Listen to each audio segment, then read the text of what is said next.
All right, welcome everybody to your monthly edition of Don't Get Rusty. Very exciting. First of all, congratulations, Tampa Bay Lightning, 2 consecutive NHL Stanley Cups. But beyond that, let's talk about this episode here. So you'll notice we did I won't call it fancy, but because it's based on weather and charts, we put together a little METAR in its raw format. See if anyone got it. So I think we had someone that did tell us what it was, right? Yeah, I believe so. You mentioned that like within a day after the last one, I believe, wasn't it? Yeah. So that's cool. Yeah. ftinitiative inbox got a note from someone interpreting the METAR for us. Excellent. So they win, and we will be sure to send them something. However, it stands for AOPA. Don't Get Rusty on the 8th of July at 1600 Zulu. I thought I was going to the Caribbean or something. And the rest of it is obviously just made up. But the 359 was meant to be, we're going full circle at 20 knots, so pretty fast. Clear skies remarks, and that is obviously our title. Weather, how to read it. We've turned it into a 2-part series because we realized how much there is, and it could probably go on forever. We could make it probably every week for a month is how much you could do. So part 1 is going to be charts. Part 2 will be the readable text, and so and we'll get to that later. However, let's begin. So, welcome. All right, I'm clicking. We are generously brought to you by Jeppson, ForeFlight, and Boeing, of course, the full family of products there. Don't forget that there's a fly out with ForeFlight and Win, and that is only through August. I'm not through August. The drawing is in August. So remember, you only have at this point about 2 weeks left, 2.5 weeks to get your drawings in. And there's some pretty cool prizes, so there's not much time, but make sure you go to foreflight.com/flyout. So some basic housekeeping stuff, and that is we've got the right side here, how to just take care of things if you want to ask a question. Slide. I did it, sorry. On the right side, where you ask a question, it's not a verbal question, but there's a way to type in a question. Everyone can see the questions depending on the answer. It'll either go out to that specific person or we can make it to everybody. A lot of time I'll be doing, someone says, thank you, you're great. I'll just respond to them. However, to the things that are more personal or that are not so personal, I'll send it to everybody so everybody can see it. You cannot talk, so everyone is muted. Next, let's do some intros. So my name is Pablo Morelia, Senior Director of Flight Training Technology at You Can Fly AOPA Foundation's Flight Training Group. You can see our logo changed, and it's now very, very informative. It's a little long. And with me today, as always, Chris. Hey, I'm Chris Moser, and I also work at AOPA at the AOPA Foundation, actually. In fact, don't forget, if you like what we do here, we always like to put out the call because we are part of the AOPA Foundation. Please feel free to make a donation, and we've got folks that can help you with that. So we'll just throw that out there. Anyway, fantastic. Back to you, Pablo. Pabsy. Thank you. As always, the man with the wheels of steel, guiding us to production viability. Hello, Stephen. Oh, hello, everyone. Always good to be here. And it's always great to have you. Keep those steel wheels turning. Gotcha. All right, a couple of reminders for you. Wings credit, as always. Good. Next slide, please. Oh, Harry, I'm looking. Oh, I was checking the chat. Make sure Wings credit. We're a little slow. It feels like a Monday. It's not. Wings credit for this webinar. Yes, you do get it. Only if you're viewing it live. That is something that we like to tell people because that has become a question lately. It's also if you sign in with the registered email that you registered for this webinar with. So make sure that's the case. Secondly, you can find us the recording, which is also a question we get. Will this be recorded? Can I get handouts? Will I see the slides? You can see all of this stuff live, recorded on AOPA's YouTube channel. Okay, it'll be under AOPA Live. You go to playlists right at the top. I think it's the third one over, And then you'll see us listed there. It's not the first one, unfortunately, but I think it's alphabetic. You'll see us listed there. And I think there's 32 of them right now. And lastly, there's the AOPA.org, which is obviously our webpage for AOPA. Go to webinars.aopa.org and you will see your friendly DGR group there as well. So let's begin. We got a poll, I believe. Yes, it's always a good way to start. And we always start this way. So this is a good one. My primary / favorite pre-flight weather tool is. Hey, so you forgot mine. Which one's yours? My weather rock. I got it outside the door. Your weather rock, yes. It's almost like it's right. It's almost like the groundhog, right? Exactly. If dry and hot, good for flying. That's exactly right. If wet, look up. All right. So this one I don't think requires much, but flightplan.com does have weather if you use that. 1-800-WEATHER-BRIEF, of course. Or do you just look up? I don't know. I know some people that do that, and perhaps not the best way to do it, but hey, it is a way to do it. Depending on where you're going. Course, one thing too is we put ForeFlight on there, but it's like it could be any EFB as well. It could be maybe you're using Depiction or something else as well. So sure. Yeah, whatever you use, that could be that. Which is also part of our sponsorship, Depiction. It is. Oddly enough, so is ForeFlight. Interesting. They compete with themselves, I guess. They do. I wonder how that works. Yeah. All right, we got a pretty good response there. 78%. And coming in hot. Let's see if we can get to 80, 79. One Come more. on, there it is. All right. I think we could probably call it now. Yeah, let's go and show that. And look, just eking out in that last like 3 seconds, ForeFlight pulls ahead with 45%.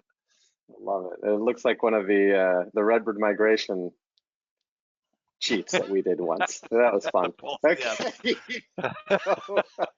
You can only vote once here, which is great. Okay. Yeah, look at that. So I don't think there's any surprise there, right? I mean, those two products there, almost 100%. 11% left of flight plan, and I look up in the sky. It's funny that literally 6% beat out flightplan.com for looking up in the sky. But hey, listen, it's still a way to do it, and if you're not doing long cross country, yeah, that's the way to do it. So, all right, let's do it. Chris, what's ahead?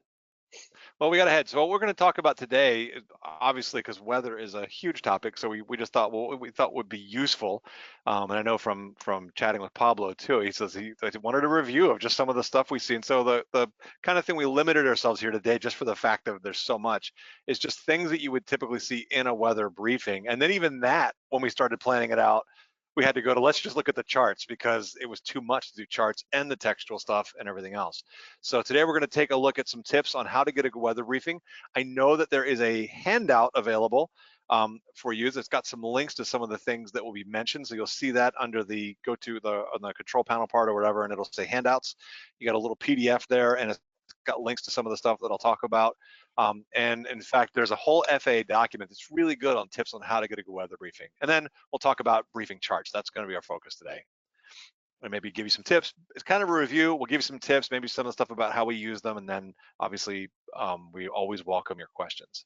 Yeah, and and I don't know how people feel out there, but I think that this is something that really, like the in-depth stuff, and I'll call it that just because of all the charts. I know that a lot of us don't use them anymore. We kind of, we cripple ourselves with technology and say, oh, let me just go to my EFB, right? Let me go to ForeFlight. Okay, it's fine.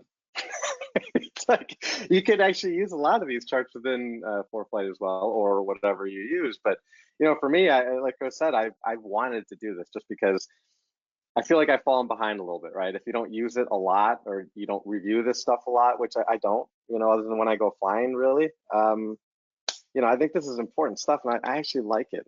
Kind of a weather nerd. Are you now? Well, I've got some recommendations for you. In fact, if you want to learn more about weather, have you checked out Rod Machado's private pilot handbook or his instrument flying handbook? At some point, Rod better be a sponsor, okay? So let's move on. He better be at some point. All right. But no, I will say that, yeah, for that weather stuff, go check out. It's always great to go back and reread things, whether it's whether it's a textbook you had or going online. There's lots of good stuff. And in Rod's books, honestly, some of his stuff, his explanation of that stuff is just amazing. I learned a lot from it just because of the way he explains it. So good stuff. All right, so let's talk about what do you need to provide the briefer. This entire list is on the handout. It's the only list of things like this that I put on the handout. I took it right out of that FAA document, the how to get a good weather briefing. And the reason is because I've worked with people sometimes doing flight reviews, or even like I've got a student, that working on an instrument rating, that kind of stuff. And with that, it's like sometimes I find that people are reticent to call flight service, and usually it's because of this part. They don't remember what to say. And so what you could do is I put this on that handout too. You could just make yourself a thing, and with practice, it's like, of course I do it a lot, so I have it all memorized. But with practice, you'll eventually get familiar and you'll remember it. But you could jot it down ahead. And the other part is, if you call them, they're going to ask you for all these things. It just makes it a little smoother if you can tell them that, as sort of just rattle it off for them. That way they don't have to ask you questions, but they will walk you through it. So don't be afraid to call. But when calling them, these are the things you want to mention. And so, for example, I will call up and just kind of go, good morning. This is November 163 Mike Echo. I am a CFI and I'm for a VFR flight in a Cessna 172 departing from Frederick and I try to figure out the Zulu ahead of time. Although if you tell them local, they will convert it for you. And so it's like something like 1200Z up to 3500, just an area briefing or whatever I'm doing, and then estimated time around. I'll be up for 2 hours, that sort of thing. And it just makes it easy if you know that. So literally I can rattle that off, and usually I remember most of it. And the thing, if you live around where we do, with the special flight rules area, the thing I've also discovered, there's 2 other things, and you'll want to find out your local ones if there's anything special. But what I find is, so that they don't have to go through this canned thing that they have to read, if you don't say it, is I am familiar with the DC special flight rules area and I know about Camp David, the prohibited area 40. And that eliminates all that stuff so we can get down to business and get my briefing. So if there's stuff like that to do, you'll eventually figure out. So Chris, here's a good one. Someone says, let's say, you're rusty. In our name, after all, and you just haven't done it in a while. Let's say me, for example. Let's say I haven't flown in 6 months, and I'm a little rusty. And if I call the briefer and say I'm a student, is that bad?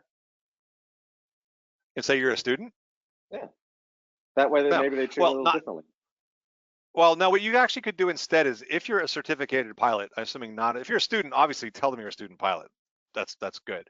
If you're not a student pilot, but you're certificated, but you're rusty, we recommend doing this with ATC, and I would say the same thing with the briefers. Just tell them I'm a private pilot, but I'm rusty. So you know what I mean? Just tell them that up ahead, and that way they'll know, oh, it's somebody that I'm going to take a little more time with rather than rattling through the stuff. And what we have found with ATC, asking multiple ATC or controllers and agencies and things like that, and I'm sure that flight service would be the same. They want to provide good customer service to you, so they will have no problem. And not to mention the fact, if they know that means they go slower, so they don't have to repeat it necessarily twice. Because I know that they can go kind of fast. If you're kind of current, they'll go through it really quickly. Especially for me, a lot of times, I'm calling on a VFR day. I'm just kind of doing it to check on TFRs and things like that. I already know. I've already looked at the weather. I already know it's fine. And so Joe makes a good point here. Is, do you really need to give all that if they already have that based on your phone number, like your ID, base ops? Yeah, well, it's like, maybe if you're flying the same airplane all the time, they might know that. Like if I say 163 Mike Echo, but I honestly I haven't experimented with that, just to say it's 163 Mike Echo or whatever the airplane might be, and see if they know the rest. They'll usually know your name based on your phone number because it'll come up. But that's a good question in the sense of, if they'll know your airplane. But for the departure and the estimated time, all that other stuff, you still have to tell them that. They're not going to assume that you're just doing the same flight every time. Although that can happen with ATC. We used to have a guy that did the exact same flight, the same time, same day of the week out in Arizona. And so they knew exactly what to say. It's Joe. It's like, okay, Joe, we know exactly what you're doing. Well, so, but anyway, it does happen. I mean, and here's the other thing. The shoulds and should nots, it's like, it doesn't hurt to say it. Don't assume they know anything. It doesn't really take up any more time to just add that info. I mean, it's in there. If they already have it, they're just going to basically verify it. So just do it anyway. Yeah, I always say it, but to their point, I don't actually. And you know what? The easiest way to do this would be, when you call, ask them. When I call, what information comes up automatically? I actually don't know, because I've never asked them that. I never thought to do that. Yeah. Because usually I'm just in this mode of I just rattle all this stuff off. So, but that would explain how they get it down so quickly. Yeah, there you go. All right. Let's go to the next one here. All right, so the other part is, before we get to charts, was just the types of briefings that you could get. And we're not gonna, I'm hoping, this is just really a refresher. I'm hoping that that most people remember this, but you've got 3 different types of briefings you can get over the phone, or even when you go onto the website, 1-800-WX-BRIEF. And of course, the phone number is 1-800-WX-BRIEF. We all know that.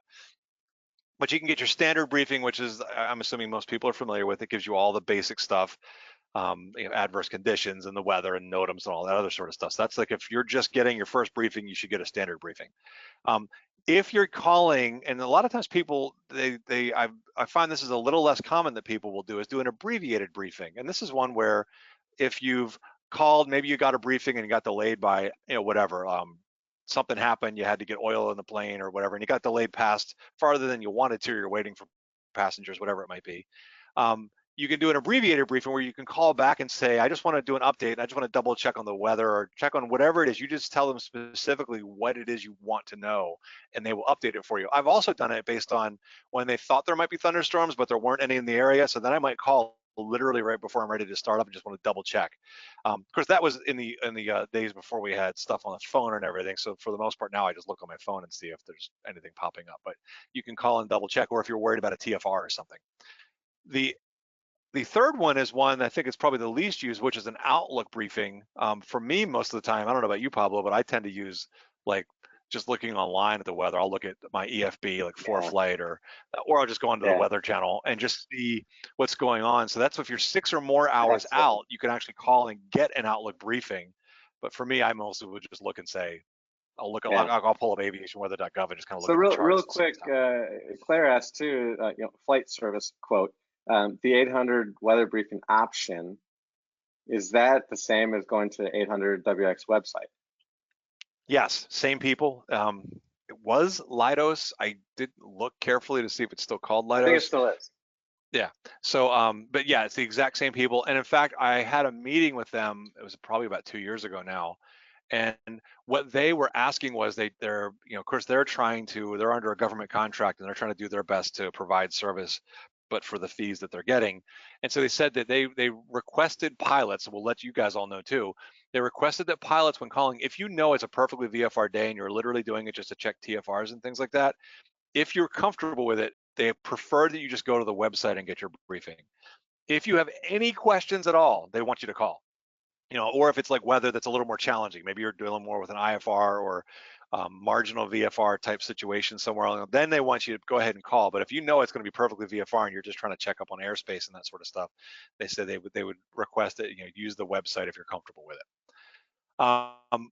In flight, you can still contact flight service, and again, because we've got this prevalence now of all this stuff with glass panel, or using our using the ADSB and everything else with weather coming into the cockpit, we tend to do it less.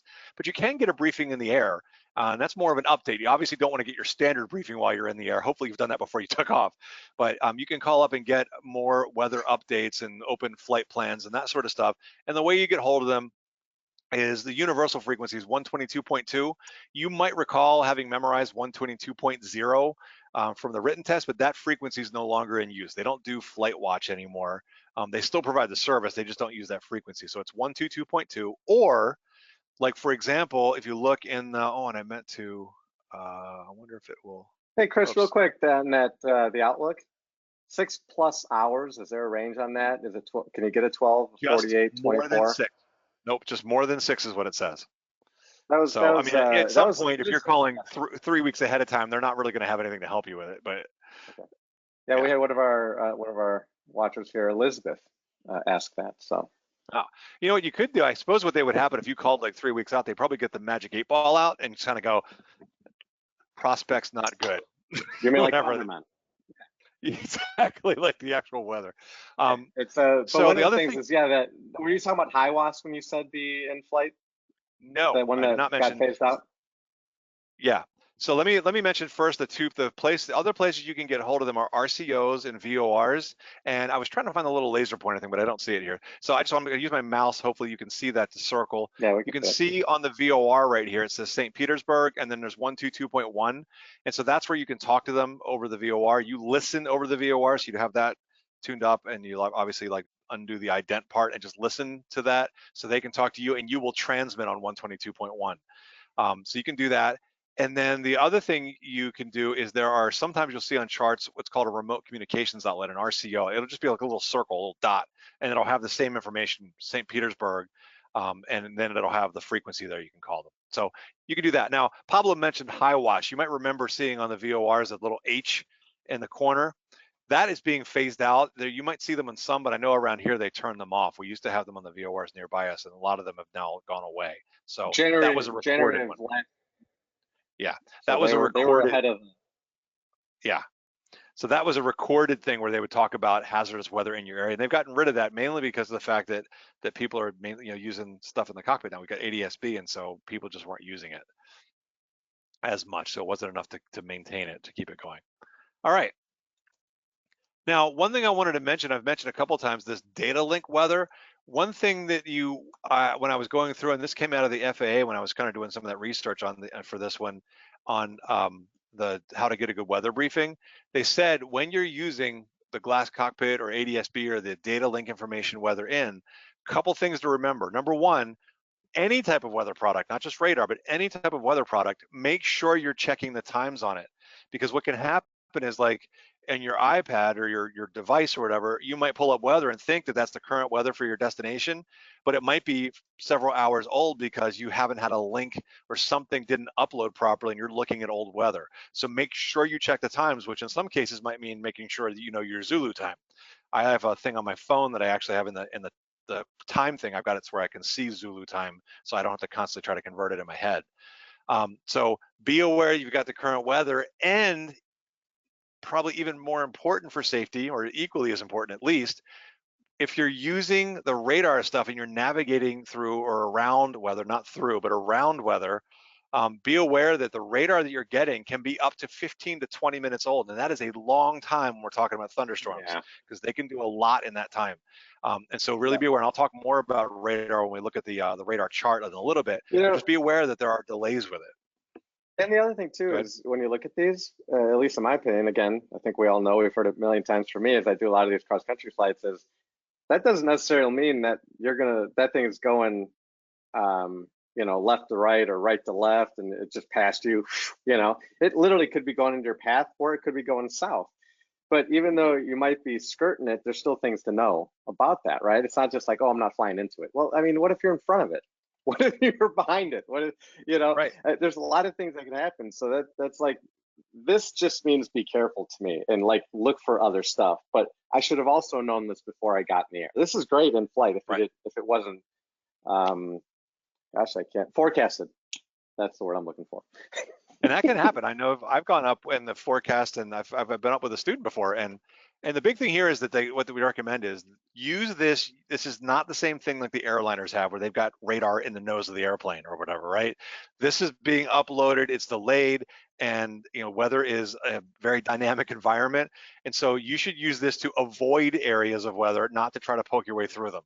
Because it's like there are a lot of people that got themselves into trouble, and accidents have happened. People flying into what they thought wasn't a thunderstorm that actually was, but the stuff was delayed and they didn't realize that it turned into a thunderstorm. And that is bad news for any airplane. The other part though is that I've been up several times and on lessons with people, and we looked at the weather, it was all good. We looked up, it looked fine, and get up, and then there's just stuff that happens that wasn't forecast or wasn't showing up. And you gotta like always have an out. That was the big thing, and make sure you keep yourself an out, and do not kind of guess and fly and go, well, we'll just poke through and see what happens. That is a bad idea. It's like, get yourself down on the ground, because that's not what you want to do. It's like, heck, I'm an instrument instructor, and I do that when I'm flying VFR. I'm flying VFR, and so it's like, do not do that. Keep yourself out of trouble. Okay, let's get to some charts. Speaking of hazardous weather, we got sigmets and convective sigmets here. Chris, so I think we can see why we decided to go two parts on this. This is like, no, seriously, right? We haven't even really gone into a lot of info on each one of these, but just wait, it's coming. So sigmets, and notice I put these two together, and the reason, because we're going to focus on the graphical part. We'll worry about the textual part next time, so we may come back and revisit these as needed. But the reason is because these are relatively simple.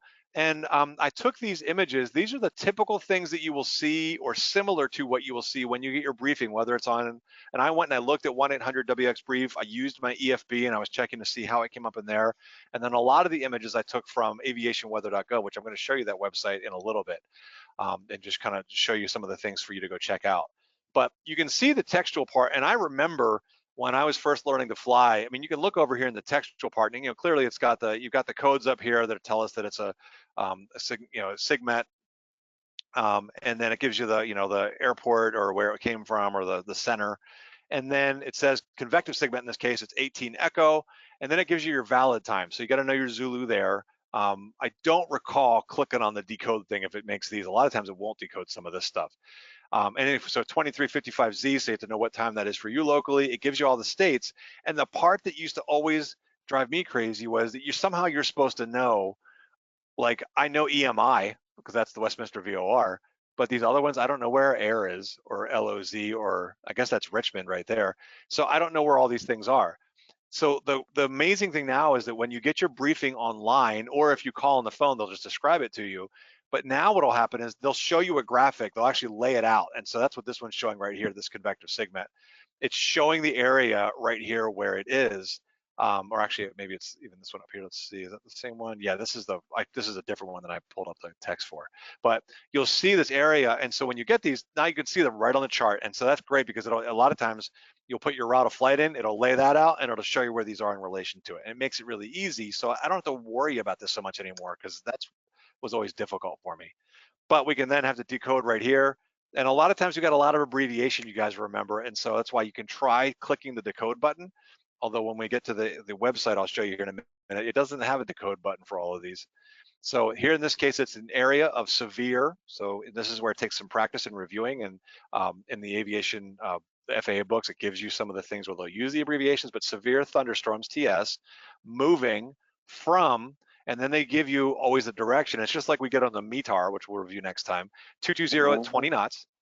And then the tops are above flight level 450. That's a big one. Those are going up pretty high, so I wouldn't want to be messing with those. Not that I want to mess with any thunderstorms. Any thunderstorms are bad for us, especially in GA. And then you've even got hail to 1 inch, wind gust to 50 knots possible. So you see that over here, and they lay all that out, but it's like for me, I just see convective SIGMET, I know bad news, and then they kind of give me an idea of where stuff is. And then what this also clues me into is I start looking at radar. So if I see this, I'm like, oh, I want to go check the radar because number one is this convective SIGMET in my area. And then I start looking at radar too and say, okay, what's happening right now and what are they forecasting? We'll look at some of the other products. All right, any questions on this one, Pablo? I don't. I mean, to me, I use this as kind of, like you were saying, I can see levels. This is probably the only one where like you can see on the, I guess on your screenshot, where I'm looking at how high things are. Remember I told you we had a tornado out here last week and it was the tops were at 60,000. Yeah. So I was like, I don't know if the 182 will make it that high. However, but no, you know what I mean? So, this was good enough like, a hell of a tailwind too. I think the wind gusts at 60 from, anyway, no, I this is just a good one for me just because when I see this stuff, it's like, oh man. But a lot of this stuff, I don't know if this is true, but I know when I have seen it regularly, these SIGMETs seem to be at a higher altitude than what I'm at. It's generally not from surface to 60,000. You know what I mean? It'll be flight level to something else. So usually, you know, when you're at 8,000 feet, these things don't generally. Right. Well, of course, thunderstorms would affect you, but yeah, you're right. When you get into maybe it's turbulence or things or icing, and for the SIGMETs, a lot of times it might be up higher, except maybe during the winter time, obviously. And another cool thing I forgot to mention right down here too is it shows you the little codes right away to you. It's a cool thing if they just stick the thing right in the box. Thunderstorms, convective. It tells you whatever's going on right there. So yeah. So so someone asked, you know, sometimes you'll see a letter, Tango, after it. You know, convective SIGMET Tango. What does that mean? Okay, so for like with the 18 echo here, is that what you're talking about? Like a convective SIGMET 18 echo? I assume that's what they're talking about. No, they said it'd be more of it just says a SIGMET echo Tango is. All right, but maybe this I'm is gonna what guess they're talking about. Maybe they're talking about Airmets, because Airmets have the Tango and Zulu and the Sierra. So I'm gonna guess maybe it's that. If not, maybe they'll type in and be a little more specific about tell me where it is. But like, in fact, I'm gonna hit that next because like this one's Okay. 77. Well, the big thing too is I think we didn't go into their meaning as well. So, SIGMET for significant meteorological event. Sure. Yeah. Yeah. All right. So the big thing is the convection one is the key. I just use that to remember. Now you probably will remember, like studying books like this, your exam guide from your check ride, having to memorize all the criteria for when these things would come out. I don't. It's like, and of course I instruct people so that I kind of review it, especially when I'm prepping them for check rides and things like that, to help them get it. But in practicality from flying, I can't say that I remember exactly. Oh, it's 50 knots or more and 3/4 inch or greater hail. All I look at is I go, convector SIGMET, that's bad, that's thunderstorms. And so I know like that's a thunderstorm thing.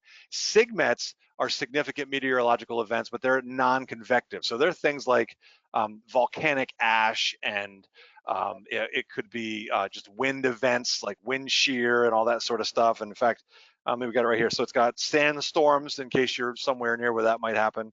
We don't have too much of that trouble here on the East Coast.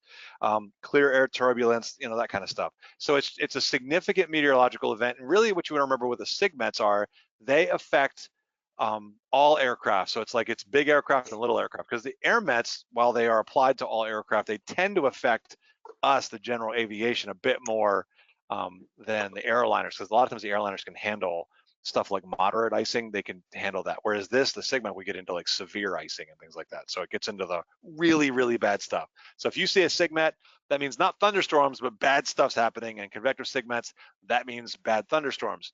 Now remember that convective SIGMETs are only going to be issued for severe thunderstorms. But for us flying in a Cessna or a Piper, any thunderstorm is a bad thunderstorm, and so it doesn't matter. So just be aware that you could have air mass thunderstorms or other things going on, and there may not be a convective SIGMET. So you do need to be looking at radar and other forecasts and things to see what else might be going on. But this just tells you, if you see this, something bad is happening, and you could really. And so just to build on that, with the significant meteorological event 18 Echo, is it Echo or Eastern? Someone actually said, "Oh, I think it's Eastern." It's Echo, and it's the reason for that is that it's convective SIGMET 18, and then what they've done is it's been continuing. So this weather phenomenon has been continuing, and so the convective SIGMETs are every 2 hours, which is what this is, and so it means that they kept updating. You know how you see those storms that'll roll across, and so they'll keep rolling the SIGMET as it moves, and so that's what they're doing, is they're updating. Every time they update it, they'll give that letter letting you know this is that same event. It's probably more for them than it is for us, but it's the same event, and it's just been continuing. So that will kind of ramp up the alphabet as you go. All right, any other ones? No. All right, we're good. We have tons, but okay. Here's another one. So, do you know anything about the ADSB in terms of these? Because I don't remember. Are the SIGMETs and Airmets on ADSB as well? They will. I don't know about the glass cockpit part. I do know that they will show up. They'll put that stuff into like ForeFlight and things like that. They'll get it and show you things like that. So that will pop up. So you'll get that information, and it's an overlay. And that's one of the things, like I know in your EFB, you've got to have the proper overlay turned on. So I remember once I'm trying to think, I think somebody told me the story. It didn't happen to me, but they were telling me about how they went up and they checked their EFB, and they went out. They were like, "Oh, it's all clear," and they went up flying. All of a sudden, there's all this rain around them, out in the area, and they're like, "What the heck did this come from?" They realized they hadn't turned on that overlay on they turned the radar off on their EFB because they were using it for something else. So you can, like for this hazardous weather, it will show up, but you got to make sure you have it turned on. And then again, do all for the glass SIGMETs cockpit have stuff, I'm not as familiar. What's that? Valid until? All SIGMETs have that, right? Yes, they will all have that valid until. They're good for 2 hours. It's kind of like, think of convective SIGMETs are probably the worst thing for us, although I guess a volcanic explosion would be pretty bad too. But convective SIGMETs are good they're issued for 2 hours, so it's more frequent is the way to think about it. SIGMETs are for 4 hours, and then Airmets, which are like the sort of the least of these, are 6 hours. They're valid for 6 hours typically. They're issued for that long. But yeah, it'll tell you valid until. And then I've got a lot of other stuff, but I'm going to save some of that for QA because it's more specific. Okay, let's go to Airmets. And so with Airmets, the same thing again. Now, what's interesting with Airmets is that, you know, on this previous slide, I was kind of showing they give all this detail, they laid the plots out, and then it's pretty brief on what they're telling you here. But the Airmets, I've noticed, have become really brief. In fact, I went looking for the textual format of those and I can't find them anymore. When I was prepping for this, I was like, what happened to them? Because I just look at it like this. And literally now the Airmets, this one I think I took out of my EFB, it laid out this graphic. It was just like, here is where it is and here's what's going on. And it was literally just, you've got the valid time, right? It's the date, so 2021, June 1st, and that's got the times in Zulu. Severity is moderate, which, you know, Airmets are going to be things like icing, wind, and in fact, there are 3 types of Airmets. It actually doesn't even list it here, but if you want to get into some of that aviation trivia, you've got your Sierra, which is for IFR, or I always remember Sierra like mountain, IFR or mountain obscuration. That's what I remember, mountain obscuration, Sierra.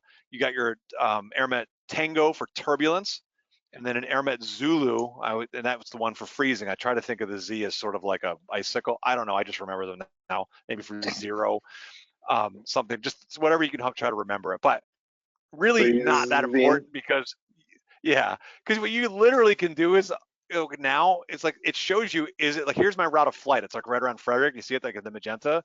This Airmet was up here. So it's clearly not going to affect what I'm doing for this local flight. But it tells you it's moderate. The top is 20,000 and your freezing level is from 8 to 10,000 varying, and it's ice. So they're getting moderate ice between those levels. And so for me, I was clearly, first of all, I just looked and went, oh, it's one for ice and it's there. Shouldn't be an issue for me, right? And obviously I'm looking for visible moisture and where the freezing level would be, but this wouldn't be an issue for me in this case because it was nowhere near where I was flying. But if I was, I'd want to pay attention. But Airmets have become really simple. They literally just plot it out for you and they give you this basic information. There's no more of the, I don't see that anymore. I couldn't find this textual one. So very, very simple. And they're the 3 types. I'm assuming that's what that person was asking about, was the Sierra, Tango, and Zulu for the Airmet. And they've got the wind requirements and things. It's like, you know, wind of 30 knots or more and different types of turbulence. Like, for example, the Airmet Tango is moderate turbulence, sustained surface winds of 30 knots or more, or non-convective low-level wind shear. So the thing I look at is they will literally tell you right here what it is. And so I just read them now. So in practical terms, just know that I got the plot and look over here on what's going on and what do I need to avoid or be aware. All right, questions on this one? Yes and no. Well, it's not, I'll ask later. Okay, got it. We always come back. All right, I'll tell you what, we're gonna get into some actual charts, but let's take a look at this poll here. When I see blue triangles, if Stephen, you can go ahead and roll that, I think of cold fronts, warm fronts, occluded fronts, or I need me Lucky Charms, whatever your favorite might be there. You know what I love about that was the accent. And I knew somebody was probably going to say, "Hey, you know, that's mistyped there." It's not. It's supposed to be me Lucky Charms. I love Lucky Charms. That's such a good cereal. And as we were saying yesterday, just a crazy thing too, Lucky Charms are gluten-free, which blew my mind. I totally would have thought that the cereal that's in there is all wheat. It's not, apparently. I don't know what it's made out of. Maybe I should be worried. What is it made out of?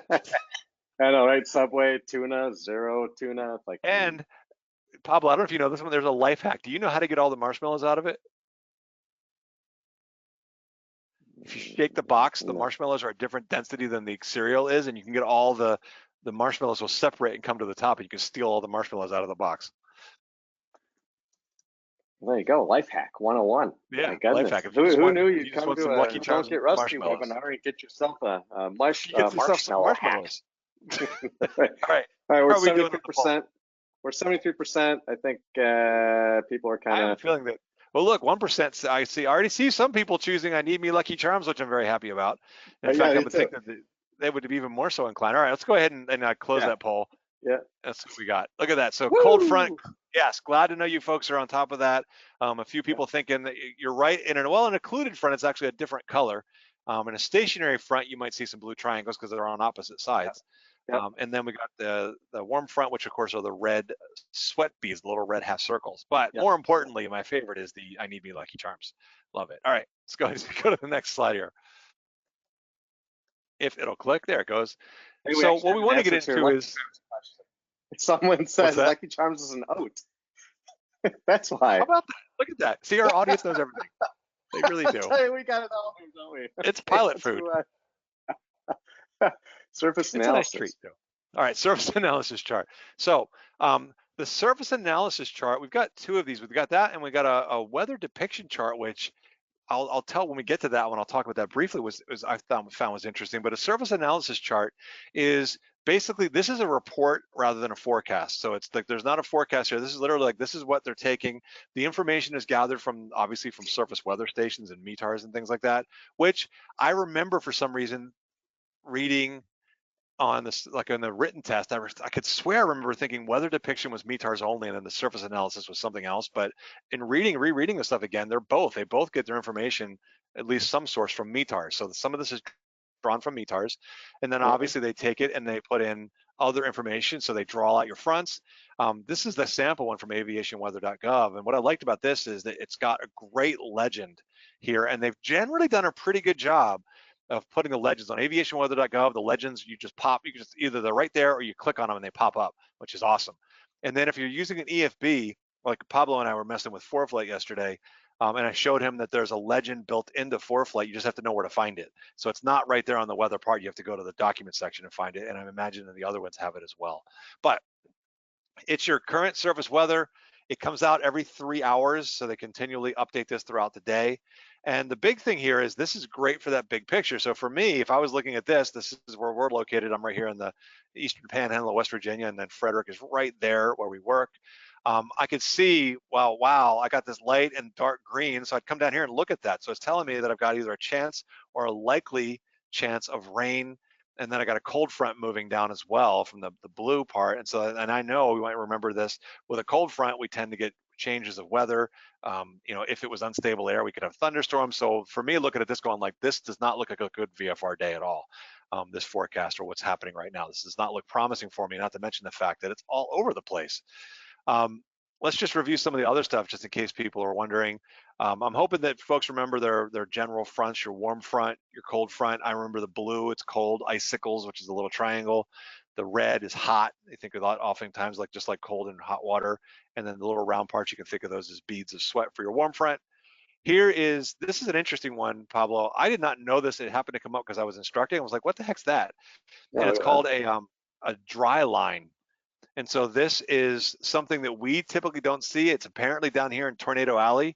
This is bad news for people that live down there because it's got moist air from the Gulf with dry, warm air from the southwest area here. And when they come together, they tend to get really severe weather with it. So tornado type thunderstorms generate out of this thing.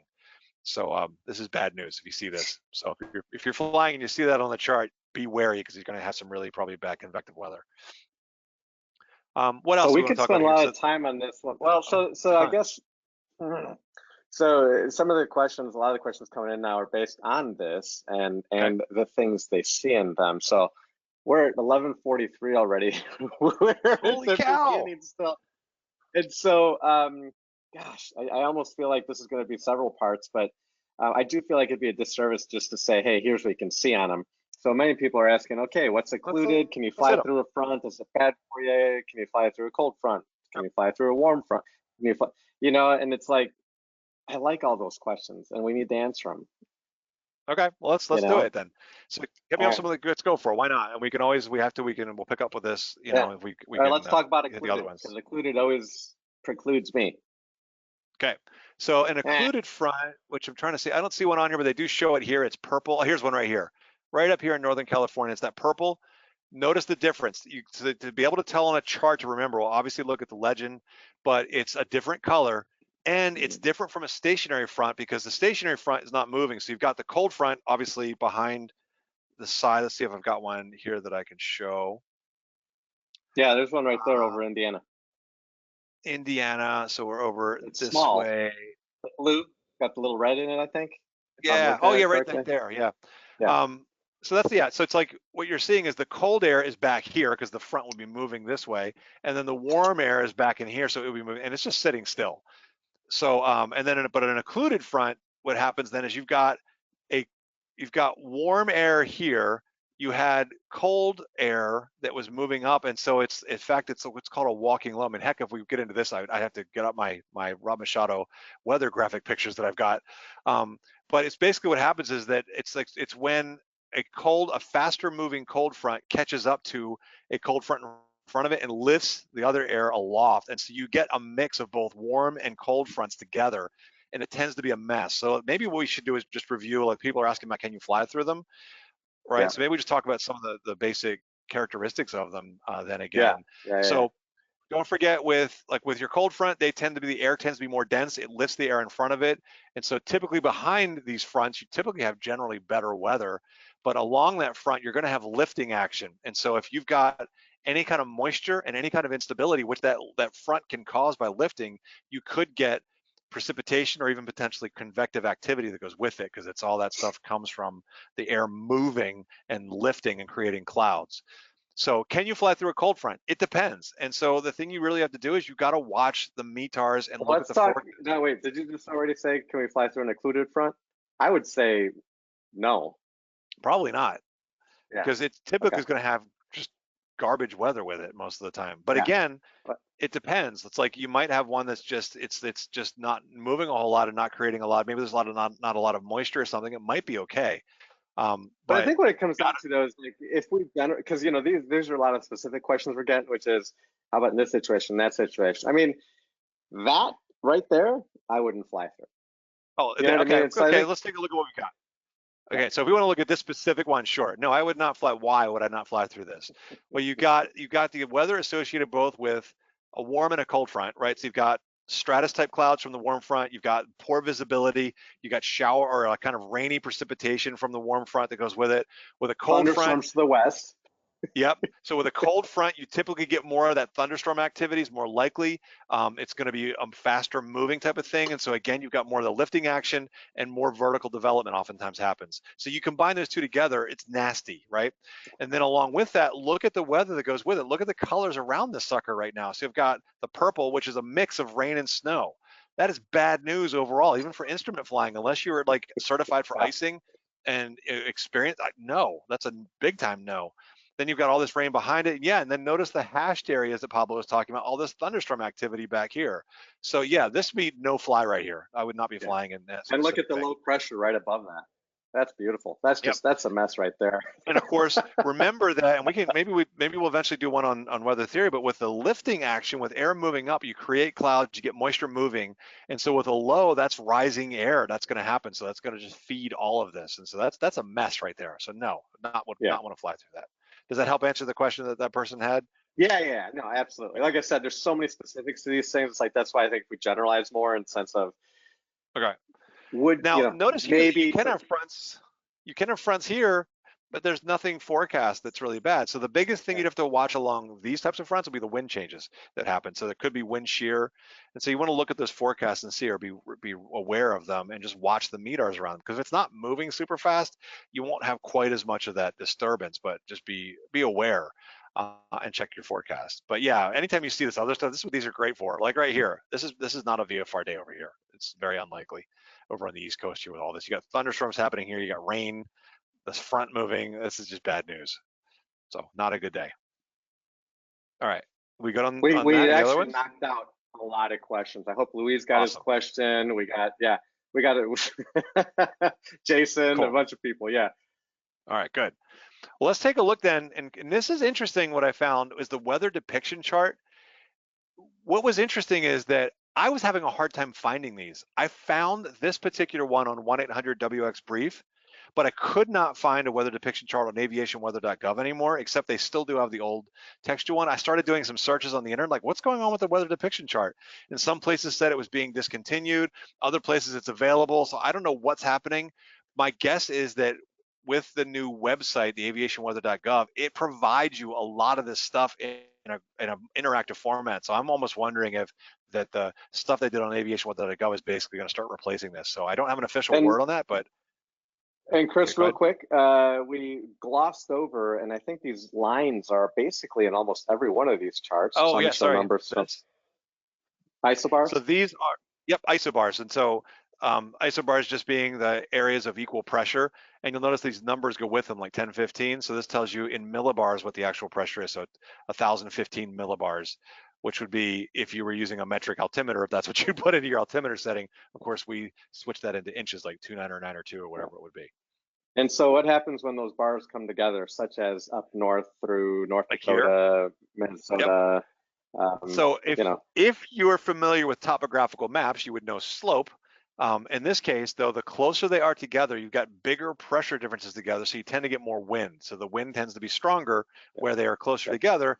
The farther apart, like down here, although this dry line makes me worry, but like say down in here, you're going to typically have less less strong winds. It won't be as strong. It'll be a little more, not maybe calm, but just lighter winds.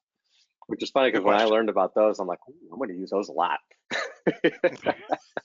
So, hey, why not, right? So yeah, it is helpful. Man, heck, what's that website that Stormy, or what was that one?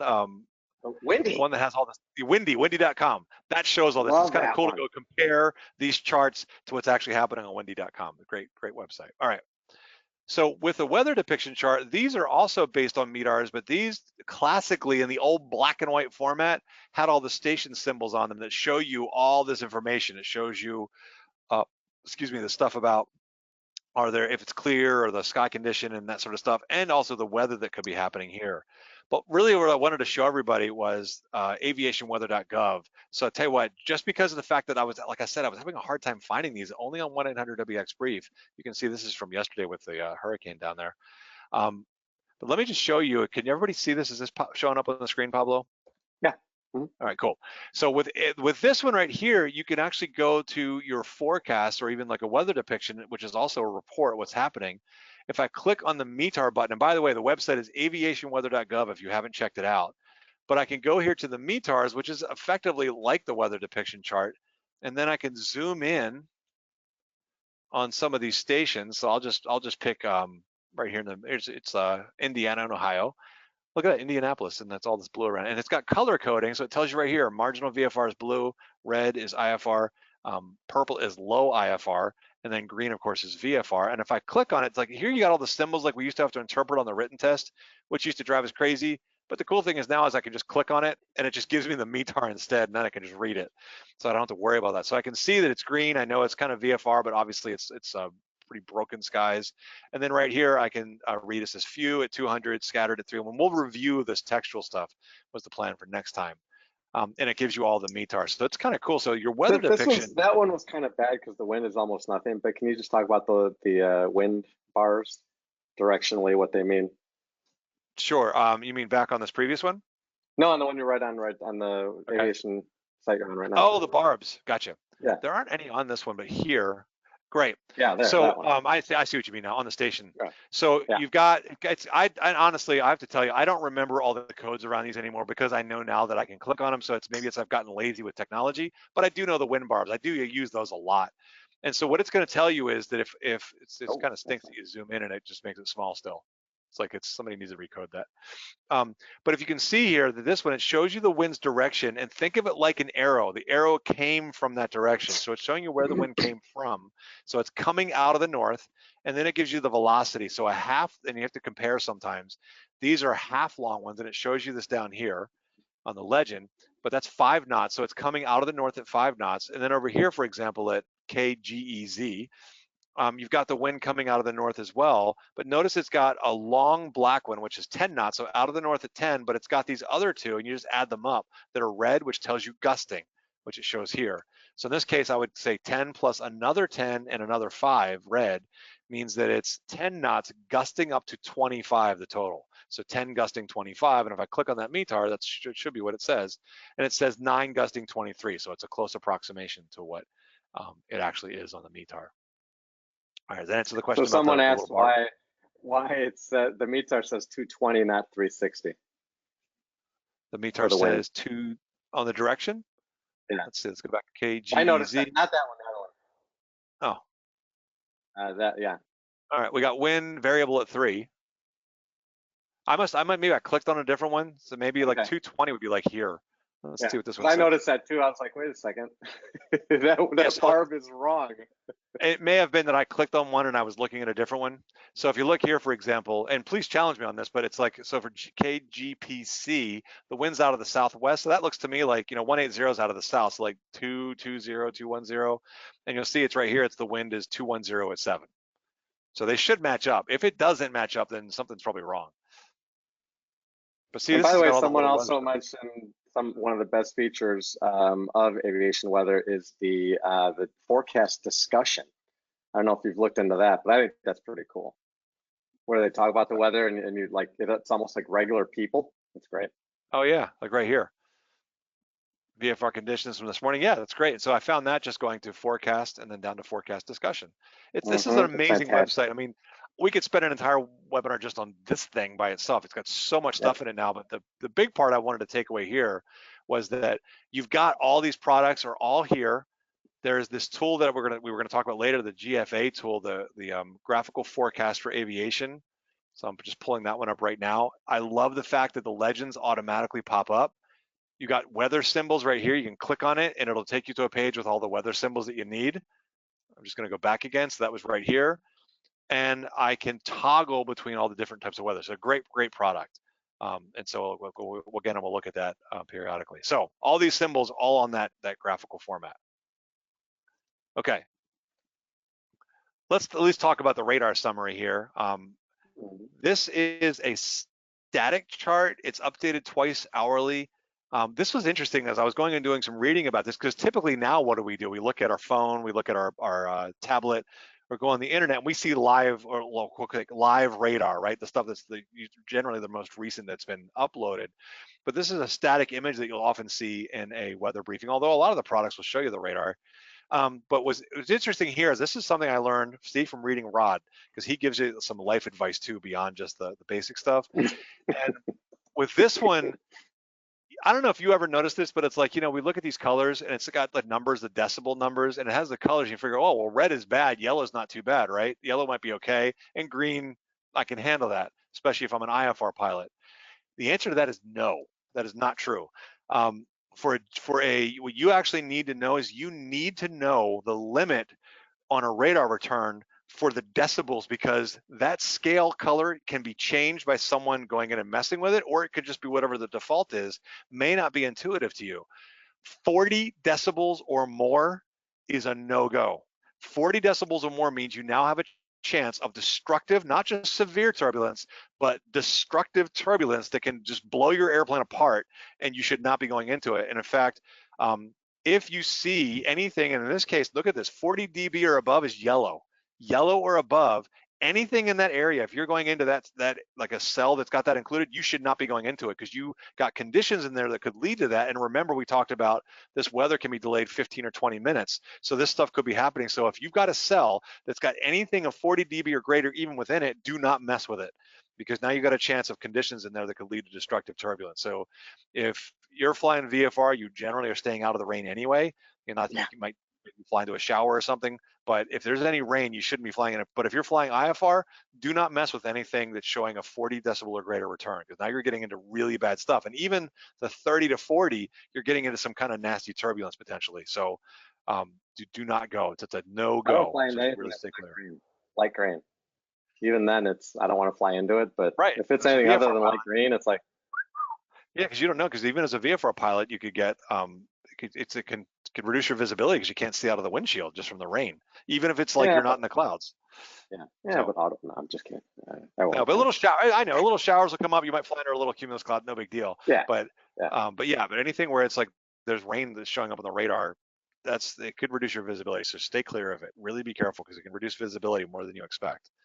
So anyway, the other thing that I learned too is reading on the products. And by the way, aviationweather.gov, you see this is where I got this one from. You click on, and I'll show you over here. If I just go to the forecast, I'm sorry, the what did I want? Advisories? No, I want radar. Observations, there we go. When I clicked on this stuff with the radar, and then I went down, I believe it was here, the regional, this is what it was, regional images. I can actually choose continental US. Anyway, I clicked on the info about it, and this is this button right here. Let me go back and show that again. if the internet will allow me to go back. The info button that's up in that upper right-hand corner is probably one of the best things that I found on this website, because it's where you can get legends. It'll tell you more about right here, this info button. That thing is huge. If you're looking at this kind of wondering, what does that mean or whatever, go check this out. By the way, notice this scale right here, guys. Radar dBs, 35, and then it gets into there's the 40. With this case, it happens to be yellow. And sometimes it won't be. So 40 dB or above is a definite no-go, and even just below that's bad. But this info button is huge for helping you. And what I read on there about this chart was that it said that when it has anything that's 50,000 feet or above, oftentimes it's erroneous, and so to ignore it, or it said to be wary because it may not be true, or if you have other returns showing up. So it was really weird. So I was really surprised at this chart, how it gave you the limitations of it. Now, the cool thing about this chart, though, is it does show you, in a static format, it shows you, here's a radar return, the top is at 37,000 feet, and it shows you the wind barb. And again, it's think of it like an arrow. There's the tail of the arrow and the head of the arrow. So the cell is moving this way, and then you could add up the velocity. So in this case, it's moving 35 knots to the northeast. Yeah. That's moving. Yeah, if you have to add it up, then it's too much. Yeah, and that's for a storm to be moving that fast. That's cooking right along. I mean, that's moving. So okay. Yeah, and then your little 15-minute delay on your radar. Oh yeah. So this could be where this could be. It's like you were trying to poke your way through this or something. No. Okay. No. No. Okay. All right. Well, do we want to do, Pablo? We're at the time, I know.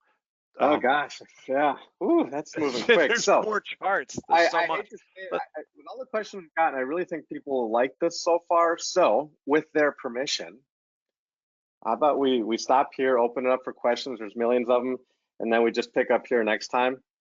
Okay. I mean, I don't want to cool. gloss it over. I love this stuff, and I don't want to gloss it over. And we do have a lot to do. I don't want to be like, oh, and then there's the weather depiction chart, and then there's that. You know what I mean? So let's at least give them the code for being here, and then we'll come back and answer those questions. Yeah, let's do that. Here we go. So for being here today, you get, Stephen, is it true 1,000 points? 1,000 points. Wow. All right. 1,000 points. Yes, 1,000 points. If you're so inclined and like to use the AOPA pilot passport thing, you go into the, and help us out, Stephen, you are the expert on this thing. What's the deal? They go into the app, the AOPA app, right? Okay. I'm gonna pull up, and they think they pushed an update to it here just recently. So it's got some hot buttons you can kind of, head set up to get to things quicker. But in the menu, there is the pilot passport option. You go to My Pilot Passport. And there should be a thing at the bottom to redeem affiliate code, and that's where you put that in. That'll get you your points. And check it out. If you look through some of the passport data, they are doing some drawings for things, for check-ins. So they are giving away some things. And so, of course, the code is YCF, or in other words, you can fly, which is the umbrella that we're under the foundation. You can fly web, as in webinar. So you can fly web, YCF web, and then today's date. 07 July 08. It's like a METAR I'm reading. 08 the 8th and then 21 for 2021. So YCF Web 070821. Get your 1,000 points and a badge. All right, hold on. Go to the next slide. This is too much crap on this pilot passport. Go to the next one because we have people asking. I don't want to lose Jennifer Pena. Yes, the next one is. I had to get this through. She asked because she loved it. So thank you, Jennifer. We love you too. The next episode, August 12th. 2021, 12 o'clock Eastern, 11 o'clock Central, for those in the proper time zone. And you'll notice that we also renamed it, very beautifully done here, a special, and we'll get to that later, or next time, a special METAR. And I should have made an ADGR, I apologize, but KDGR, the same name, the readable stuff, continued. So that is when we're coming up next. And we got Joe's Joe Carraro's go ahead to just stop here and pick up next time. So thank you, Joe. Appreciate it, Joe. Lots of stuff, right. And I'm glad to talk about it. It just, so it's all good. Okay, cool. We'll although Dave says keep going, he can stay longer. Dave, we appreciate that, and we'd like to, but we do appreciate that other people have time, have to go other places. So we like to keep the informational stuff there, and then we keep it open for Q&A. As we will begin in about 30 seconds for those that can stay. Yes, and we'll be glad to answer all your questions. Man, I love it. I really, I remember we started talking about this. I thought, well, you sure people are going to really want to go over this weather stuff? Yeah. I mean, I like it, but I love it. I love it. All right, so let's begin. There's an Eric, I believe his last name is Yates. I hope I'm pronouncing that correctly. He says, are all radar returns showing what's happening at the surface? Great question, Eric. good question, Eric. It's like let's go ahead and pull that one back up here. I'm hoping everybody got that code. We can review that again if need be. So no, not necessarily, and it depends. You've got to look at what the radar said. So, for example, I know you can pick on your like on your EFB, like you have like on the one I've got that I use, you have a choice between either a composite where it kind of gets because they put the radar goes out in a signal, they put a range up, or like a lowest tilt. And so if you're looking for what's happening at the surface, you want to look for your lowest tilt radar, but otherwise a composite would be showing returns that might be rain that's up at altitude, but it's not getting to the ground. So good question. So no, not necessarily. It does not necessarily be hitting the ground. Cool. Oh, and in fact, statement. In fact, real quick, yes. We know this past summer, and I think you saw it too, Pablo, stuff in the air can cause a radar return, right? So do you remember what happened with the cicadas this year? There were yes. radar returns coming up from the cicada. So stuff in the air can cause a radar return. So it doesn't just have to be precipitation. It can be other stuff too that might cause it. Okay. So. Quick true life story. I was flying out of DuPage. I had just taken off and I was flying north, and I was told there's some radar contact, 1 o'clock, 2 miles or something. Didn't see anything. You know, my God, DuPage tells me again, you know, I'm getting closer. I'm freaking out. Where's this plane? It was this swarm of geese, or a flock of geese, if you will. I apologize to the geese for calling a swarm. But it was a flock, so I had to return it back. Because, I mean, that's, you know, you got a jet coming in because it's a pretty big airport. It's like, oh my goodness. So yeah, so that was pretty freaky. I was like, I never seen that before. Pretty cool. Anyway, were they Canadian? Just wondering. They respect to the Canadian geese. I believe they were. I didn't check passports, but I believe they were. All right. So let's go to some of these questions right off the bat. Okay. Now this one, I'll just ask it. I wasn't sure if I should, but can you explain how it goes when trying to fly an IFR flight plan en route? How to fly an IFR flight plan en route? IFR really not what we're doing here, but you know, we were talking. This was early on when we were talking about en route filing or getting a whatchamacallit, a weather forecast en route. Clearance. Okay, so are they asking? It was asking more about how you get weather.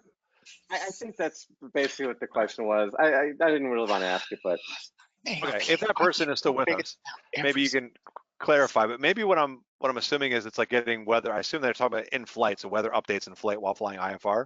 Yeah. Okay. So my guess would be it would depend. You know, you're on. I'm just trying to. My mind is going in a couple different places here. Obviously, yeah, you want to get weather updates if possible. It's like if you can get it through your device or through ADSB or that kind of stuff, then that's great because it's right there for you. You can check it out. But if you want to call flight service, you can do that on an IFR flight plan. And my guess maybe is that there's the wonder like, well, I've got to be talking to ATC during that time. How do I also call them? You could do that in a couple different ways. If you happen to have dual comms, you could, you know, just be monitoring the ATC and then talk to flight service on your second comm potentially. The other thing you can do though is you can just tell, especially if you're en route, like if you're talking to center or something and you're not doing an approach, obviously you should not be getting weather briefings while you're doing an approach because you're pretty busy then. But you just tell ATC that you want to go off to talk to flight service and they will let you do that. They will give you permission. You know, based on your, you know, like what you're doing or whatever, they'll give you permission to say just report back on frequency.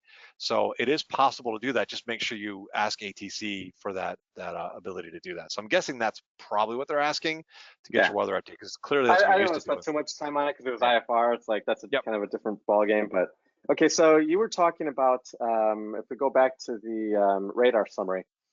You were talking about decibels greater than or equal to 40. However, someone says, why are there 3-digit numbers? Why are there 3-digit numbers? Yeah, so you say greater than or 40. Everything on this page is greater than or equal to 40. Oh, okay, good question. So I think what maybe the confusion there is that these numbers that go with the returns, these are actually altitudes for how high the return goes. So the decibels that I'm talking about are up along this legend at the top. Sometimes they're at the bottom of the chart, sometimes they're on the side, but always look, when you're looking at radar, pay attention to that. I used to not do that. I used to just look at red, whatever. Oh, red's bad, I won't do that. But you actually want to know this, and this is something I learned recently, that level of return. So look for the scale, and the big thing you want to take away from this is that 40 dB is that limit. And even honestly, you might make a personal one lower than that, because in that 30 to 40 dB, you're still getting into some pretty bad turbulence, and it could be severe turbulence, which means you can't control the airplane. But just 40 and above gets into destructive turbulence, which can destroy the airplane. But these are just altitudes. So the way that you know the dB level is actually by looking at the color and comparing it to the legend here. This is telling you how high the return is. And the reason for knowing the altitude of the return, like Pablo was saying, is the higher that cell goes, the more powerful it is, because it's lifting action.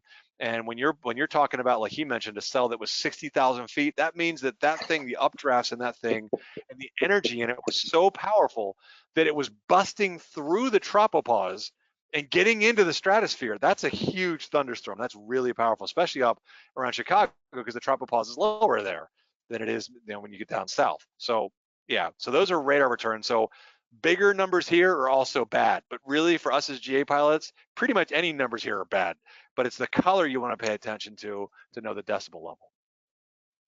Cool. Yeah, because I was going to say that you covered there at the end with the colors.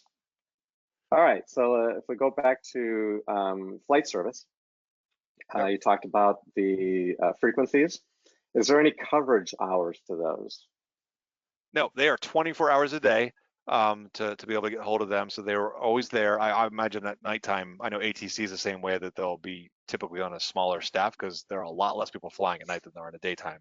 But yeah, they're 24 hours a day, you can call them. All right, here's another one. I have always been confused on which frequency to listen on. Is there a memory aid for listening on the VOR and transmitting on the boxed frequency? Yeah, this is a good one. Well, yeah, there's not really a great memory aid.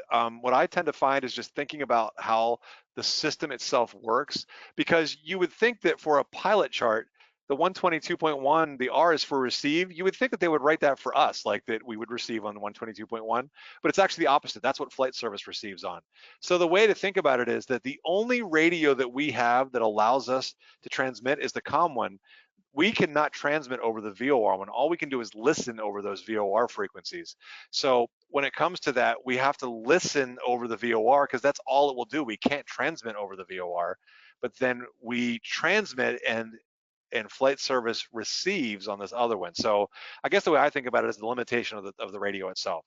The VOR, all we can do is listen to it. All we can do is receive. And so we listen over that, and then the COM we can both listen and transmit over. So in this case, since we're listening over the VOR, we must be transmitting over 122.1.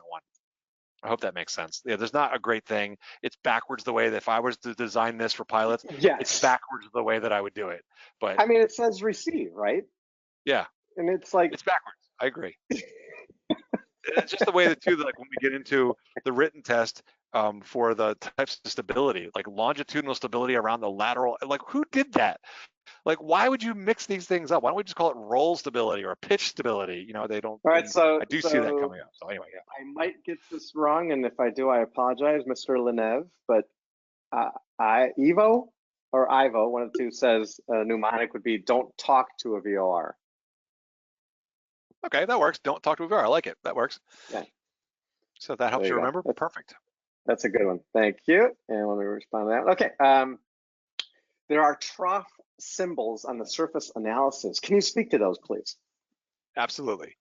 Let me go find the surface analysis chart. So what that person's asking about, the trough are these, what is that, kind of a beige color? These lines, and so you'll see it right here. I don't see another one. Oh, there's one right up here too, and right there. So you have both ridges and troughs. They do not, I don't see any ridges on this one. Ridges, they look like little zigzags.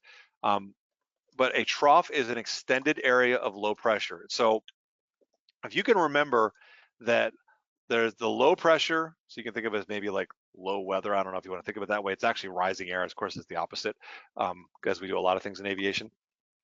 Pull back to go up. So the trough is an extended area of low pressure, and so low pressure areas tend to be usually worse weather. You notice that they tend to like sit right along fronts. And so low pressure tends to be less weather, it's more unstable air. And so a trough is just an extended area of that low pressure. And so the weather, types of weather that are associated with lows also tend to be associated with troughs. So hopefully that helps. It's just an extended area of low pressure. You can have a ridge as well, which would be an extended area of high pressure. High pressure tends to be better weather. And so a ridge, an extended area of that would have all the weather associated with a high. So I'm not sure how this is. I'm asking for verification, but I'll ask it anyway. Any way to know which VOR to use when the 1221R is shown on the frequencies? Perfect. I mean, okay, they're basically attached to a VOR though, right? Yep. So the way So that you would know that is you would look, you'd have to, part of the deal is you have to know where you are.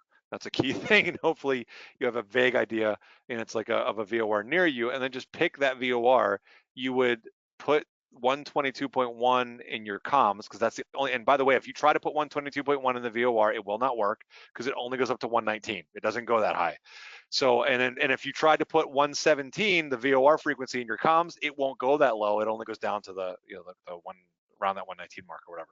So I think it's like 120. I forget the exact frequency. I'll have to look that up. But they don't overlap. So what you would do is you'd say, I know that I'm somewhere near Sarasota, Florida. I'm going to use the Sarasota VORTAC.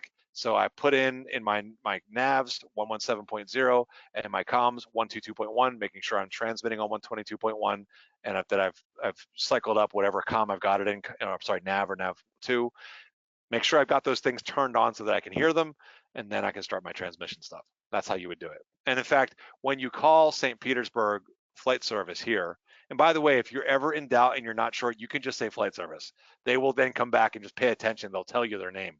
Or if you use the wrong name, they'll tell you, they'll correct you. So you'd say St. Petersburg radio, this is Cessna 163 Mike Echo, transmitting over the Sarasota, or actually not transmitting, sorry, listening over the Sarasota VORTAC. Again, you don't even have to say that. You could literally just say, St. Petersburg radio, this is 163 Mike Echo over the Sarasota VORTAC. They'll know what you mean. They'll get it. So don't worry about getting so specific with all the phraseology. Just talk to them. The cool thing is once you make contact, it's like talking to them on the phone. They're way less formal than we are, or than ATC is, I mean.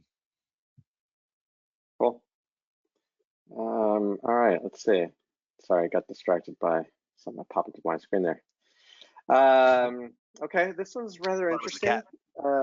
What is the regulation if you're flying VFR and only doing pattern work? The airport shows VFR, but the area on the sky vector or 1-800 weather brief is showing IFR. Okay, so what's the regulation? The regulation says that in whatever type of airspace you're in, so whether it's towered, well, if it's towered and the tower's open, they're going to tell you what type of weather it is, because they're going to tell you it's IFR right now and you're not flying, or they'll tell you that it's marginal VFR and then you're allowed to fly. So as long as you're not below marginal VFR conditions, legally you're allowed to fly. This is where some decision making comes into play though too. So that you've got to have the minimum of the airspace that you're in. And so we reviewed this last time. If you're in class Echo airspace, it's going to be your 3152. So if you need at least 3 statute miles, you need to be at least 500 feet below the clouds. It's 1,000 feet above, 500 below, or 2,000 horizontal from any clouds. So you would need a ceiling. Typically, if the pattern is most airports is 1,000 feet AGL, you're going to need a ceiling of at least 1,500 feet. So for that, and you need at least 3 miles visibility. So if they're looking on the weather chart and it says IFR, but that they know clearly that they've got conditions that are that minimum VFR, legally you could fly. Now again, you better use good judgment here, because it's like, while I might take a student up as a CFI and I fly a good bit, I might take a student up into some marginal VFR just staying in the pattern, sometimes just to show them, like, look around, do you really want to go out flying in this even though it's legally VFR? And usually the answer and we is already no. talked about things moving around and stuff. Oh, yeah. It might be VFR, but by the time you get out there, yeah, the clouds can move, you don't know. So it's like, so just really, really be cautious with that. So try to make good decisions, and I'd say be overly cautious. And so that's what I will look, and it's like I'm very, very cautious about that kind of stuff. So yeah, so then it depends on the airspace. If you're in class Gulf airspace, then it's just one in clear of clouds. But again, 1 statute mile in clear of clouds is ridiculous for VFR. So I just do not recommend that. I'd say at least the 3152s, use that as your base, because that'll keep you covered in even Gulf airspace. But yeah, I guess that's the reg that's what they're asking. Again, I would say, especially if you're going to go fly by yourself or with passengers, you should have much higher weather minimums than that, even Yeah. just staying in the pattern. Yeah, and it's kind of, and I think I've said this many times before, is, if you kind of have to ask it too, I think you kind of know the answer. Yeah. You know what I mean? You either know to go or not. And if you're sitting there going, well, but then that's a no. So here's a little philosophy on that one too that was interesting, is because I used to fly freight, and so when I was flying freight, generally the answer was, yeah, you're going, right? Because it was like, if we could go, then we went. And it had to be pretty bad stuff, like it had to be icing or thunderstorms, and it's like, and if we could get around the thunderstorms, we typically were going. So it was, it's like, for that kind of stuff, it was a job. It was my job. My job was to get the stuff through, and if it was possible to do it and safe, I always maintain safety. But it was definitely, I would fly in stuff that I would not fly in for recreation. So it's like, we're flying recreationally for the most part, right? And so somebody, when I got to AOPA, I remember I had some of that pressure that it was instilled in me from the job that I had. And I remember it was really windy, and I was like, well, I could think, because I was going to do some instruction, like I could take them up, and it might be, it's like, and I had another instructor that was there, and it's like, hey, Chris, you don't have to do this anymore. It's like he knew, because he used to fly traffic watch, and he knew we were going, right? It was like, if we could go, we were going. But the big thing is, this is for fun. And going up in weather that's going to be sketchy and scary is not fun. So it's okay to, like, just think to yourself, I don't have to do this. There's no reason that I have to go do it. So Yeah, it's and better especially to, like they said, I mean, not a heart transplant, right? You said you're going to do pattern work. right. You can wait, man. Why? Yeah. Why? We don't need to. Yeah. All right. Here's a good one. Should you reset your altimeter after flying through a front? Well, yeah, because it's like, when you go through the front, you're going to see a wind change, and then there's certainly going to be pressure changes along the way. As a front comes, the pressure is going to change, especially a fast moving front. It's going to change a lot faster. You might notice this when a storm comes through, or a front comes through, like a big thunderstorm series, and you notice your ears popping. You've heard that happen? That's pressure changes happening, just like if we were climbing up and down in altitude. So if the weather looks safe and you're flying, and you're going to pass through a front, which is possible to do, yeah, always just keep an eye out and keep pulling up the ATIS of airports around you. Keep getting the information and obviously update it. And better yet, talk to flight service. They'll tell you the altimeter setting as you move. Cool. So yeah, I would always be checking the weather around me. Okay, so here's a good question. What percentages are chance of or likely? Oh, that's a good question. It is a good question, and if you know this one, I'm buying you lunch. Man, that's on the surface analysis chart. So how would I find that out? Well, what I would do is go to aviationweather.gov. Oh, You true. can That's Google it too, but I'm going to go right to aviationweather.gov. I'm going to go to prog charts, because that was a surface analysis, because it happens to be, even though it's prognosis is a forecast, they have the surface analysis underneath of this. And then I would click, here's surface plot, for instance. And let's see what we got here. And we'll go to info. So I went to low-level significant weather prog. This is the surface analysis, because it's the current stuff. And then I'm going to click on info, and let's see what it says. And this one doesn't tell us. All right, we have to go do some digging on that one. So that's a good one, though. Yeah, that's a good one. I don't know that one off the top of my head. The percentages. And my gosh, like Pablo and I were, we were teasing about how there's one on the convective outlook, which we'll get to next time. Oh, I was going to say, let's do that last poll question just to get an idea of what this, because this question was perfect for that. Right? Well, if you want, we could, if you wanted to run that third poll, Steven. Yeah, well, let's show them the slide first, not the poll. Okay, let's show the slide. Yeah. And then this is actually, it's almost like they were in a pregame meeting. But this is a good question, because the FAA or actually the aviation weather people have a sense of humor, I think. So this is one of the poll questions. No. I'm so good, I know what a slight convective outlook is. Now go ahead. Which do you think it is? Take a minute to read you got to these. read this first because, believe it or not, we could not fit this on the poll software. It would not fit in there. So look at your choices here. So is a slight convective outlook a 5% probability or greater of greater tornado probability, or 15% probability for severe hail or severe wind, with or without 10% greater probability of hail 2 inches or greater in a diameter, or wind gusts of 75 miles per hour or greater? Yeah. Is that slight, or is it, Pablo, want to read the second one for us? Yeah, so, or is it 10% or higher probability of non-severe or near severe thunderstorms during the valid period? However, just remember, a thunderstorm producing 3/4 inch hail and wind gusts 255 miles an hour wind is officially a non-severe storm, but can still produce damage. So just because you may be in an area of, quote, general thunderstorms, you need to keep alert for possibility of rapidly changing weather conditions. Just we did not make any of this up. This actually came from the web pages or whatever we found it. Yeah, and or is it a marginal risk of severe thunderstorms during the forecast period? So which one of these is slight? Or you could choose answer choice 4, which is what the. So go ahead and roll the poll. Yeah, roll it. There you go. Let's see what people say here.